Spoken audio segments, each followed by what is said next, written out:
niggas estão atrás de beefs e beats de boom bap and shit. Headaches and shit, dude. Push. Push. Push. Push. Push. Push. Push. Push. Push. Push. Push. Push. Push. Push. Push. Push. Push. Nigga 11 push. Push. Push. Push. Push. Nigga 11 cospe no mic para lubrificar o beat. Nigga reclamam faça diferente o que eles fazem shit. Nigga 11 no mic é gasolina, os reis fear of it. Apreco bônus com essas bônus que tu nunca ouviste. Perdeste o fôlego porque tá foguei nas minhas rimas viste. Eu tenho fôlego porque nada em qualquer beat e que nem fiz. O que fazes no rap é bosta, mas mesmo assim insistes. Teu nigga te apanha por causa da mula e isso é triste. Levas queca porque as quenga tudo pra ti é benga. Se ouvir a tua música fosse como ver, preferia andar às cegas. Se ouvir a tua música fosse como ver, preferia andar às cegas. Oh shit. É isso aí. Até não é necessário repetir, nigga, porque meus niggas da mão preta sabem.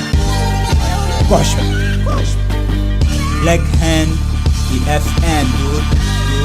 Gospel, Gospel, Gospel, Gospel, Gospel, Gospel, Gospel, Gospel, Gospel, Gospel, Gospel,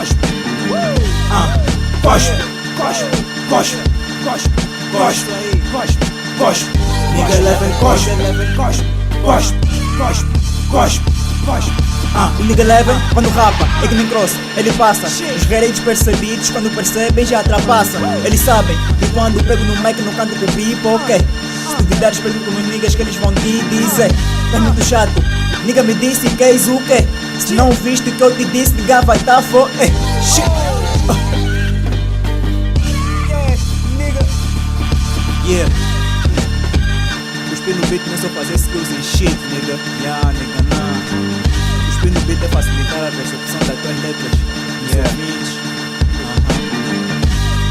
Não é só atrás de beats e boom bap and shit, nigga. Não fazer assim, não. Yeah. Conhecimento, nigga. Conhecimento, bro. Gospel, gospel, Tá arrebentar com essas beats, nigga, não tem como, nigga. Gospel, Melhor mixtape, nigga. Arrebenta com esse mambo, nigga, já foi neurônio, nigga. Gospel, gospel, Shit, nigga. gospel. Nigga 11 gospel, Gospel, nigga. gospel. Damn, nigga.